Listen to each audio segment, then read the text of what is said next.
ऐसे ही educational video को पाने के लिए मेरे चैनल को सब्सक्राइब करें और साथ में बेल आइकन को प्रेस करें ताकि मेरे आने वाले वीडियो की नोटिफिकेशन आपको मिल सके। Okay, now let's start. नमस्कार दोस्तों, वेलकम यू ऑल। आपका बहुत बहुत स्वागत है आपके अपने YouTube चैनल पर जिसका नाम है e study with Anil sir. Friends, आज का जो टॉपिक है वो है सामान्य अध्ययन। आज के इस लेक्चर में मैं आपसे सामान्य अध्ययन के 20 इंपॉर्टेंट क्वेश्चन को पूछूंगा। बता दूं कि सारे क्वेश्चन बहुत इंपॉर्टेंट हैं और सारे क्वेश्चन कहीं ना कहीं किसी न किसी एग्जाम में आए हुए हैं। So friends, without any let let's start the video. चलते पहले क्वेश्चन पर। तो फर्स्ट क्वेश्चन आपके सामने यहाँ पर है, भारतीय संविधान का भाग 4 संबंध रखता है। आपके ऑप्शन यहाँ पर हैं। पहला यहाँ पर है मौलिक अधिकारों से, दूसरा है नागरिकता से, तीसरा है नीति निर्देशक तत्वों से और चौथा है संघीय कार्यपालिका से। तो आपको यहाँ पर राइट ऑप्शन को चूज करना है। बता दूं आपका जो फर्स्ट का सी है यानी नीति निर्देशक तत्वों से, आपका यहाँ पर एकदम सही है। राज्य के नीति निर्देशक तत्वों को संविधान के भाग 4 में अनुच्छेद 36 से 51 तक में शामिल किया गया है। अगर आपसे एग्जाम में क्वेश्चन पूछ ले कि डीपीएसपी यानी राज्य के नीति निर्देशक तत्वों को कहां से लिया गया है, तो आपका राइट आंसर हो जाएगा आयरलैंड के संविधान से। कहां से लिया गया है? आयरलैंड के संविधान से। बात करें यहाँ पर कुछ काम की, तो जैसा कि आप जानते हैं कि संविधान के निर्माण में कुल 2 वर्ष 11 महीने और 18 दिन का समय लगा। भारतीय संविधान सभा के जो अस्थायी अध्यक्ष थे वो थे सच्चिदानंद सिन्हा जी थे, जबकि स्थायी अध्यक्ष थे डॉक्टर राजेंद्र प्रसाद जी थे। तो ये भी फैक्ट्स आपको याद रखने हैं और आपका जो राइट ऑप्शन है वो है फर्स्ट का सी यानी नीति निर्देशक तत्वों से। चलते हैं अगले क्वेश्चन पर। तो नेक्स्ट क्वेश्चन में आपसे पूछा गया है, नागार्जुन सागर बांध का निर्माण किस नदी पर किया गया है? आपके विकल्प यहाँ पर हैं। पहला आपका यहाँ पर है कावेरी, दूसरा है कृष्णा, तीसरा है गोदावरी और चौथा है सिंधु। आपको यहाँ पर राइट ऑप्शन को चूज करना है। तो बता दूं आपका जो सही विकल्प है वो है सेकंड का बी यानी कृष्णा। जी फ्रेंड्स, नागार्जुन सागर बांध का निर्माण कृष्णा नदी पर किया गया है। नागार्जुन सागर बांध परियोजना भारत की तेलंगाना राज्य में स्थित एक प्रमुख नदी घाटी परियोजना है। इसका नामकरण बौद्ध विद्वान नागार्जुन जी के नाम पर किया गया था और नागार्जुन बांध कृष्णा नदी पर स्थित है। तो सेकंड का B is the right one. चलते हैं अगले क्वेश्चन पर। तो नेक्स्ट क्वेश्चन में पूछा गया है, दिल्ली सल्तनत के किस शासक को गुलाम का गुलाम कहा जाता है? आपके विकल्प यहां पर हैं, कुतुबुद्दीन ऐबक को, शाहजहां को, बलबन को या फिर इल्तुतमिश को। मतलब किस शासक को गुलाम का गुलाम कहा गया है। और आई होप कि अब तक आपने राइट ऑप्शन को गेस कर लिया होगा। तो बता दूं आपको जो थर्ड का डी है यानी इल्तुतमिश यहाँ पर एकदम सही है। तो इल्तुतमिश को गुलाम का गुलाम कहा जाता है। चलते हैं अगले क्वेश्चन पर। तो नेक्स्ट क्वेश्चन यहाँ पर है, आपको इसमें बताना है कि बेसिक शिक्षा से किसका नाम संबद्ध है। मतलब बेसिक शिक्षा से किसका नाम जुड़ा हुआ है। तो आपके ऑप्शन यहाँ पर है। पहला यहाँ पर है जवाहरलाल नेहरू, दूसरा है राजेंद्र प्रसाद, तीसरा है महात्मा गांधी और चौथा है राजा राममोहन राय। आपको यहाँ पे दिए ऑप्शन में से राइट ऑप्शन को चूज करना है। तो बता दूं आपको जो फोर्थ का सी है यानी महात्मा गांधी आपका एकदम सही है।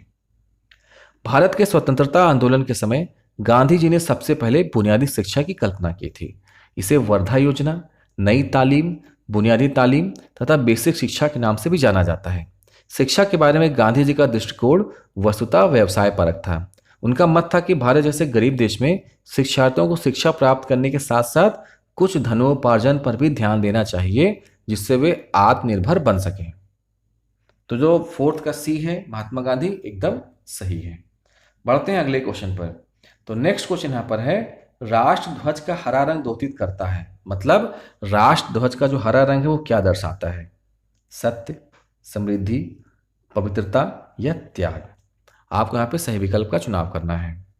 तो क्या ए सही है, बी सही है, सी सही है या फिर डी सही है? तो आपको बता दूं आपका जो राइट ऑप्शन है वो है फिफ्थ का बी यानी समृद्धि। तो फिफ्थ का B is the right one. Bharat का राष्ट्रीय ध्वज, जिसे हम लोग तिरंगा भी कहते हैं, 3 रंग की क्षैतिज पट्टियों के बीच नीले रंग के एक चक्र द्वारा सुशोभित ध्वज है। इसकी अभिकल्पना पिंगली वेंकैया जी ने की थी। राष्ट्र ध्वज में सबसे ऊपर केसरिया रंग की पट्टी जो देश की ताकत व साहस को दर्शाती है, बीच में श्वेत पट्टी जो धर्म चक्र के साथ शांति व सत्य तथा नीचे गहरे रंग की पट्टी देश के शुभ विकास व उर्वरता को दर्शाती है। और साथ में आपको यह भी बता दूं कि जो ध्वज की लंबाई होती है वो 3:2 के अनुपात में होती है। जी हाँ फ्रेंड्स, 3:2 के अनुपात में राष्ट्रीय ध्वज की लंबाई व चौड़ाई होती है। तो आपका जो राइट ऑप्शन है वो है 5th का बी यानी समृद्धि। चलते हैं अगले क्वेश्चन पर। तो नेक्स्ट क्वेश्चन यहाँ पर है भूकंप की तीव्रता आंकी जाती है। आपके ऑप्शन यहाँ पर हैं, पहला है सेमी यानी सेंटीमीटर, दूसरा है किलोमीटर पर सेकेंड, तीसरा है सेकेंड, चौथा है रिक्टर स्केल। काफ़ी आसान सा क्वेश्चन है और आई होप कि अब तक आपने सही विकल्प का चुनाव कर लिया होगा। तो बता दूं आपको जो 6 का डी है यानी रिक्टर स्केल एकदम सही है। 6 का D is the right one. देखिए रिक्टर पैमाना भूकंप की तरंगों की तीव्रता मापने का एक गणितीय पैमाना है। रिक्टर स्केल का विकास अमेरिकी वैज्ञानिक चार्ल्स रिक्टर ने साल 1935 में किया था। फ्रेंड्स साथ में आपको एक बात और बता दूं कि इसी चैनल पर विकास सर भी पढ़ाते हैं और विकास सर ने भूकंप टॉपिक को अच्छे से कवर किया है। तो फ्रेंड्स इस वीडियो के डिस्क्रिप्शन में मैं उस वीडियो के लिंक को शेयर कर दूंगा और वहां से आप भूकंप के बारे में और बहुत कुछ जान सकते हैं। तो यहाँ पे जो आपका राइट ऑप्शन है वो है 6 का डी यानी रिक्टर स्केल। चलते हैं अगले क्वेश्चन पर। तो नेक्स्ट क्वेश्चन यहाँ पर है मनुष्यों के नेत्रों के स्वस्थ संचालन के लिए किस विटामिन का संबंध है। आपके विकल्प हैं vitamin A, vitamin B, vitamin C या विटामिन के। आपको यहाँ पे सही विकल्प का चुनाव करना है। तो बता दूं आपको जो सही विकल्प है वो है 7th का ए यानी vitamin A. Vitamin A is the right one. और साथ में शायद आपको ये भी मालूम हो कि विटामिन ए की कमी से रतौंधी नाम की बीमारी हो जाती है। फ्रेंड्स इसमें होता क्या कि आपको शाम के टाइम पे थोड़ा कम दिखाई देता है तो उसको हम लोग बोलते हैं रतौंधी। और विटामिन ए का रासायनिक नाम है रेटिनॉल। देखिए आपको ये चीज़ मालूम होना चाहिए क्योंकि एग्जाम में सीधे क्वेश्चन पूछता है कि विटामिन ए का रासायनिक नाम क्या है। तो विटामिन ए का रासायनिक नाम है रेटिनॉल। यह विटामिन वसा में घुलनशील होता है। अच्छा बात करें हम लोग विटामिन ए के कार्य की तो शरीर की बाह्य त्वचा को स्वस्थ बनाए रखने में भी विटामिन ए सहायक होता है। यह विटामिन आंखों की रोशनी, हड्डियों का विकास व शारीरिक वृद्धि के लिए उत्तेजक के रूप में काम करता है। तो आई होप कि ये पॉइंट आपको क्लियर हो गया होगा। अच्छा फ्रेंड्स एग्जाम में एक पॉइंट या एक टॉपिक कई बार पूछा गया है कि कौन से विटामिन जल में घुलनशील है और कौन से विटामिन वसा में घुलनशील है। तो अब इसमें कुछ ट्रिक आपको याद रखनी है। तो यहाँ पे आपको ध्यान कर रखना है विटामिन के, विटामिन ई, विटामिन डी और विटामिन ए। ये क्या बना? ये बना कीड़ा। आपको याद रखना कीड़ा से। तो जैसा कि जानते हैं कि अगर आप किसी कीड़े को पानी में डालेंगे तो क्या घुल जाएगा? नहीं घुलेगा। तो बस आपका विटामिन के, विटामिन ई, विटामिन डी और विटामिन ए ये आपका जल में घुलनशील नहीं है। जबकि आपका जो विटामिन बी है और विटामिन सी ये आपका जल में घुलनशील है। ठीक है फ्रेंड्स, तो आई होप कि ये पॉइंट आपको अच्छे से क्लियर हो गया होगा। तो जो कीड़ा है वो जल में नहीं घुलेगा तो वसा में घुल जाएगा और साथ में आपको जो बीसी है ये वसा में नहीं घुलेगा, जल में घुल जाएगा। तो आपका जो राइट ऑप्शन यहाँ पर था वो था 7th का ए यानी विटामिन ई। अब बढ़ते हैं अगले क्वेश्चन पर। तो नेक्स्ट क्वेश्चन यहाँ पर है, काफ़ी इंपॉर्टेंट क्वेश्चन है। आपको बताना है यहाँ पर कि भारत में कौन सा प्रदेश सबसे अधिक प्रदेशों की सीमाओं को टच करता है। भारत में ऐसा कौन सा राज्य है जो सबसे अधिक प्रदेशों की सीमाओं को टच करता है। विकल्प आपके यहाँ पर हैं हरियाणा, दूसरा है मध्य प्रदेश, तीसरा है उत्तर प्रदेश और चौथा है महाराष्ट्र। आपको यहाँ पे सही विकल्प का चुनाव करना है। तो बता दूं जो यहाँ पर उत्तर प्रदेश है यहाँ पे एकदम सही है। 8th का C is the right one. जैसा कि आप जानते हैं कि राजस्थान, मध्य प्रदेश व महाराष्ट्र के बाद यूपी का भारत के क्षेत्रफल की दृष्टि से चौथा स्थान है। यूपी की सीमाएं केंद्र शासित प्रदेश दिल्ली सहित कुल 9 राज्यों को स्पर्श करती हैं। स्पर्श करने वाले राज्य कौन कौन से हैं? हिमाचल प्रदेश हो गया, हरियाणा, राजस्थान, मध्य प्रदेश, छत्तीसगढ़, झारखंड, बिहार तथा उत्तराखंड है। तो ये तो राज्य हो गए। अब बात करेंगे केंद्र शासित प्रदेश की यानी यूटीज की बात करेंगे तो आपका है दिल्ली। तो कुल आपके 9 हो गए। और साथ में आपको ये भी बता दूं कि उत्तर प्रदेश में कुल 18 मंडल हैं तथा 75 जिले हैं। यूपी का जो सबसे पूर्वी जिला है वो है बलिया, सबसे पश्चिमी जिला है वो है शामली, सबसे उत्तरी जिला वो है सहारनपुर तथा सबसे दक्षिणी जिला है वो है सोनभद्र। अच्छा फ्रेंड्स, वो आपका है सोनभद्र। तो काफ़ी कुछ हमने कवर किया इस टॉपिक में। तो यहाँ पे आपका जो राइट ऑप्शन है यानी यूपी एक ऐसा जिला है जो सबसे अधिक जिला को यानी राज्य को टच करता है। तो 8th का जो सी है यहाँ पर एकदम सही है। 8th का C is the right one. UP एक ऐसा राज्य है जो सबसे अधिक राज्य को स्पर्श करता है, टच करता है। तो कुल ये 9 राज्यों को स्पर्श करता है। आई होप कि ये पॉइंट अब आपको अच्छे से क्लियर हो गया होगा। आइए देखते हैं नेक्स्ट क्वेश्चन को। इसमें पूछा गया आपसे कि समुद्र की गहराई मापने के लिए उपयोगी साधन है। आपके विकल्प यहाँ पर हैं ऑल्टीमीटर, दूसरा है फेदोमीटर, तीसरा है हाइड्रोमीटर, चौथा है मैनोमीटर। आपको यहाँ पे बताना है कि समुद्र की गहराई मापने के लिए किस यंत्र का प्रयोग किया जाता है। तो बता दूं आपको जो 9th का बी है यानी फेदोमीटर, ये एकदम सही है। लेकिन अगर साथ में देखेंगे तो यहाँ पे कुछ ऑप्शन और दे रखे हैं, तो उनको भी जानेंगे कि इनका प्रयोग हम लोग किस लिए करते हैं। तो जिससे पहला आपका यहाँ पर है ऑल्टीमीटर, तो इसका प्रयोग हम लोग भूतल से ऊंचाई नापने के लिए करते हैं। दूसरा यहाँ पर है हाइड्रोमीटर, तो इसका प्रयोग हम लोग इससे द्रवों का अपेक्षित घनत्व ज्ञात करने के लिए यूज करते हैं। मतलब द्रवों का घनत्व ज्ञात करने के लिए हम लोग हाइड्रोमीटर का प्रयोग करते हैं। और अंतिम यहाँ पर है वो है मैनोमीटर, तो इसकी सहायता से प्रेशर यानी दाब का मापन किया जाता है। तो एक एक करके सारे आपको मैंने क्लियर कर दिए और आपको सारे के सारे मालूम होने चाहिए, क्योंकि देखिए एग्जाम में आपसे कुछ भी पूछ सकता है। तो 9th का जो बी है एकदम सही है। चलते हैं अगले प्रश्न पे, देखते हैं इसमें क्या लिखा हुआ है। आपसे पूछा गया कि प्यासी भूमि का देश किसे कहा जाता है। आपके विकल्प हैं ऑस्ट्रेलिया, दूसरा है वेस्ट इंडीज, तीसरा है इंग्लैंड, चौथा है न्यूजीलैंड। तो यहाँ बताइए कि राइट आंसर क्या है। तो बता दूं आपका जो सही विकल्प है वो है 10th का ए यानी ऑस्ट्रेलिया। तो प्यासी भूमि का देश ऑस्ट्रेलिया। चलता है नेक्स्ट क्वेश्चन पे। तो नेक्स्ट क्वेश्चन यहाँ पर है दुग्धधारा जलप्रपात किस नदी पर स्थित है। आपके विकल्प यहाँ पर है मांडवी, दूसरा है नर्मदा, तीसरा है चंबल और चौथा है शरावती। आपको यहाँ पे सही विकल्प का चुनाव करना है, सही विकल्प का चयन करना है। और आई होप कि अब तक आपने सही विकल्प को गेस कर लिया होगा। तो बता दूं आपको जो 11th का बी है यानी नर्मदा आपका एकदम सही है। तो दुग्धधारा जलप्रपात नर्मदा नदी पर स्थित है।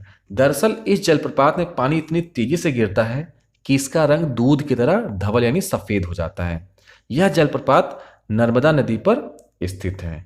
तो 11th का B is the right one, 11th का बी एकदम सही है। आप चलते हैं नेक्स्ट क्वेश्चन पे। तो नेक्स्ट क्वेश्चन में पूछा गया है ग्रेट सैंडी मरुस्थल किस देश में स्थित है। और विकल्प यहां पर हैं जापान, दूसरा है ब्रिटेन, तीसरा है केन्या और चौथा है ऑस्ट्रेलिया। आपको बताना है कि ग्रेट सैंडी मरुस्थल किस देश में स्थित है। और बता दूं उसका जो सही विकल्प है वो है 12th का डी यानी ऑस्ट्रेलिया। ग्रेट सैंडी मरुस्थल विश्व का एक विशाल मरुस्थल है जो कि ऑस्ट्रेलिया में स्थित है। फ्रेंड्स, अगर आपसे एग्जाम में क्वेश्चन पूछ ले कि प्यासी भूमि का देश किसको कहते हैं, तो आपका सही विकल्प हो जाएगा, राइट आंसर हो जाएगा ऑस्ट्रेलिया। और साथ में अगर आपसे ये भी पूछ ले कि लैंड ऑफ द गोल्डन वूल किसको बोलते हैं, तो भी आपका आंसर हो जाएगा ऑस्ट्रेलिया। यानी प्यासी भूमि का देश और लैंड ऑफ द गोल्डन वूल हम लोग ऑस्ट्रेलिया को बोलते हैं। और यहाँ पे जो सही विकल्प है वो है 12th का डी। चलते हैं अगले प्रश्न। तो नेक्स्ट क्वेश्चन यहाँ पर है भारत के किस राष्ट्रपति को दार्शनिक राजा कहा जाता है। ऑप्शन यहाँ पर है डॉक्टर जाकिर हुसैन, दूसरा है डॉक्टर राजेंद्र प्रसाद, तीसरा है डॉक्टर एस राधाकृष्णन और चौथा है डॉक्टर अब्दुल कलाम। बताइए यहाँ पे ए सही है, बी सही है, सी सही है या फिर डी सही है। और आई होप कि अब तक आपने सही विकल्प को गेस कर लिया होगा। तो बता दो जो 13 का सी है यानी डॉक्टर एस राधाकृष्णन, ये एकदम सही है। फ्रेंड्स, बता दो इनके बारे में कुछ। इनका पूरा नाम डॉक्टर सर्वपल्ली राधाकृष्णन था। ये भारत के प्रथम उपराष्ट्रपति व द्वितीय राष्ट्रपति भी रहे। सर्वपल्ली राधाकृष्णन जी के जन्मदिन यानी 5 सितंबर को भारत में शिक्षक दिवस के रूप में मनाया जाता है। तो जो 13 का सी है डॉक्टर एस राधाकृष्णन, ये एकदम सही है। बढ़ते हैं नेक्स्ट क्वेश्चन पे। तो नेक्स्ट क्वेश्चन में पूछा गया है कि सिख धर्म गुरु ने गुरुमुखी लिपि का आरंभ किया। आपके विकल्प यहाँ पर हैं गुरु नानक ने, दूसरा है गुरु अंगद ने, तीसरा है गुरु अमरदास ने, चौथा है गुरु मिशन ने। आपको यहाँ पे सही विकल्प का चुनाव करना है, आपको सही विकल्प को चूज करना है। तो क्या ए सही है, बी सही है, सी सही है या फिर डी सही है। तो बता दो इसका सही विकल्प है वो है 14 का बी यानी गुरु अंगद जी ने गुरुमुखी लिपि का आरंभ किया था। गुरु नानक जी सिख धर्म के संस्थापक थे। उन्होंने अपने बाद गुरु अंगद को अपना उत्तराधिकारी नियुक्त किया। गुरु अंगद सिख धर्म के दूसरे गुरु थे। गुरु अंगद जी ने गुरु नानक जी की रचनाओं का संकलन व गुरुमुखी लिपि का विकास भी किया। तो जो 14 का बी है एकदम सही विकल्प यहाँ पर है। अब बढ़ते हैं अगले क्वेश्चन पर। तो नेक्स्ट क्वेश्चन में आपसे पूछा गया है नवाब पटौदी संबंधित है। नवाब पटौदी किस चीज़ से संबंधित है? तो आपके विकल्प यहाँ पर हैं। फर्स्ट है क्रिकेट से, सेकंड है फुटबॉल से, थर्ड है टेबल टेनिस से और फोर्थ है मुक्केबाजी से। तो क्या यहाँ पर ए सही है, बी सही है, सी सही है, फिर डी सही है? और आई होप कि अब तक आपने सही विकल्प का चुनाव कर लिया होगा। तो बता दूं आपका जो 15 का ए है यानी क्रिकेट से, ये एकदम सही है। चलते हैं अब नेक्स्ट क्वेश्चन पर। तो नेक्स्ट क्वेश्चन में आपसे पूछा गया है किस विटामिन की कमी से खून का बहना रुकता नहीं है। मतलब अगर आपकी बॉडी कहीं से कट जाती है तो ऐसा कौन सा विटामिन है जिसकी कमी से ब्लड का बहना रुकता नहीं है? आपके विकल्प यहाँ पर है। पहला आपका यहाँ पर है विटामिन ए, दूसरा है विटामिन बी, तीसरा है विटामिन सी और चौथा है विटामिन के। आपको यहाँ पे सही विकल्प का चुनाव करना है। तो बता दूं आपको जो राइट ऑप्शन है वो है 16 का डी यानी विटामिन के। फ्रेंड्स, अगर विटामिन के की कमी बॉडी में हो जाती है तो अगर कहीं भी पोर्शन आपका बॉडी कट जाता है तो वहाँ से ब्लड रुकेगा ही नहीं, आपका ब्लड वहाँ से हमेशा बहता रहेगा। देखिए, जैसा कि जानते हैं कि विटामिन के शरीर में सबसे ज़्यादा ज़रूरत होती है रक्त का थक्का बनाने के लिए। अगर विटामिन के शरीर में ना हो तो रक्त का थक्का ना बनने की वजह से सारा खून शरीर से बाहर निकल जाएगा और हमारी मृत्यु हो जाएगी। अब मे भी आपके दिमाग में क्वेश्चन आ रहा होगा कि रक्त का थक्का क्या होता है। फ्रेंड्स, सपोज आपका हाथ कहीं से कट जाए तो देखा होगा कि वहाँ से ब्लड निकलता है, लेकिन कुछ समय के बाद वहाँ पे एक छोटी सी परत जम जाती है, थक्का बन जाता है। उससे क्या होता है कि हमारा जो ब्लड है वो शरीर से बाहर नहीं निकलता है, मतलब हमारा ब्लड वहाँ पे क्लॉट हो जाता है। तो ये जो हेल्प करता है ब्लड क्लॉट करने में वो विटामिन के होता है। अगर विटामिन के ना हो तो अगर कहीं हम लोग कट जाएं तो सारा ब्लड हमारे बॉडी से बाहर निकल जाएगा और हमारी मृत्यु हो जाएगी। तो फ्रेंड्स, विटामिन के की बॉडी में काफ़ी इंपॉर्टेंस होती है। तो आपका जो 16 का डी है विटामिन के, ये एकदम सही है। नेक्स्ट क्वेश्चन यहाँ पर है द थर्ड पिलर पुस्तक के लेखक हैं। सो ऑप्शन यहाँ पर है रघुराम राजन, दूसरा विनोद राय, तीसरा है विमल जालान और चौथा है वेंकैया नायडू। आपको यहाँ पे सही विकल्प का चुनाव करना है, सही विकल्प को चूज करना है। तो बता दूं आपको जो सही विकल्प है वो है 17 का ए यानी Raghuram Rajan. The third pillar पुस्तक के लेखक हैं रघुराम राजन। बढ़ते हैं अगले क्वेश्चन पर। तो नेक्स्ट क्वेश्चन यहाँ पर है दूध उदाहरण है। आपके विकल्प हैं विलयन का, दूसरा है फेन का, तीसरा है वायु विलय का और चौथा है पायस का। तो ए सही है, बी सही है, सी सही है या फिर डी सही है? फ्रेंड्स, बता दूं जो सही विकल्प है वो है 18 का डी यानी पायस का। जो दूध उदाहरण है वो है पायस का। अब फ्रेंड्स, पायस क्या होता है? पायस को हम लोग बोलते हैं इमल्शन, या फ्रेंड्स इंग्लिश में हम लोग पायस को बोलते हैं इमल्शन। देखिए, 2 या 2 से अधिक अमिश्रणीय तरल पदार्थों से बना हुआ मिश्रण जो होता है वो पायस कहलाता है। 2 या 2 से अधिक अमिश्रणीय तरल पदार्थों से बना एक मिश्रण जो है वो पायस कहलाता है। तो 18 का जो डी है पायस एकदम सही है। डायनमो एक युक्ति है जो परिवर्तित करती है। अब देखते हैं इसके ऑप्शन क्या है। रासायनिक ऊर्जा को वैद्युत ऊर्जा में, या फिर वैद्युत ऊर्जा को यांत्रिक ऊर्जा में, या फिर यांत्रिक ऊर्जा को वैद्युत ऊर्जा में, या फिर वैद्युत ऊर्जा को रासायनिक ऊर्जा में। अब आपको यहाँ पे सही विकल्प का चुनाव करना है। तो क्या ए सही है, बी सही है, सी सही है या फिर डी सही है? आपको बता दूं आपका जो सही विकल्प है वो है 19 का सी यानी 19 का जो सी है ये एकदम सही है। यांत्रिक ऊर्जा को वैद्युत ऊर्जा में कन्वर्ट करती है। आप चलते हैं अंतिम क्वेश्चन पर, और इसमें पूछा गया है कि भारतीय नागरिक के कितने मौलिक अधिकार हैं, और विकल्प दे रखा है यहाँ पर 10, 6, 12 और 14। यहाँ पर आपको सही विकल्प का चुनाव करना है। तो बता दूं जो सही विकल्प है वो है 20 का बी यानी कुल 6 मौलिक अधिकार हैं।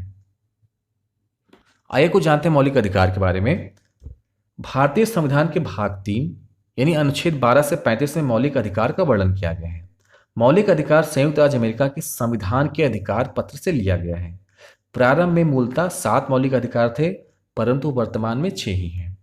44वें संविधान संशोधन यानी 1978 द्वारा संपत्ति के अधिकार को मौलिक अधिकार से बाहर कर दिया गया है। अच्छा, बात करें यहाँ पर कि कौन कौन से आपके मौलिक अधिकार हैं। तो पहला आपका यहाँ पर है समता का अधिकार, दूसरा है स्वतंत्रता का अधिकार, तीसरा है शोषण के विरुद्ध अधिकार, चौथा है धार्मिक स्वतंत्रता का अधिकार और पांचवा है संस्कृति व शिक्षा संबंधी अधिकार और छठा है संवैधानिक उपचारों का अधिकार। तो फ्रेंड्स, ये टोटल 20 क्वेश्चन थे और आई होप कि आपको वीडियो अच्छा लगा होगा। So friends, thank you so much.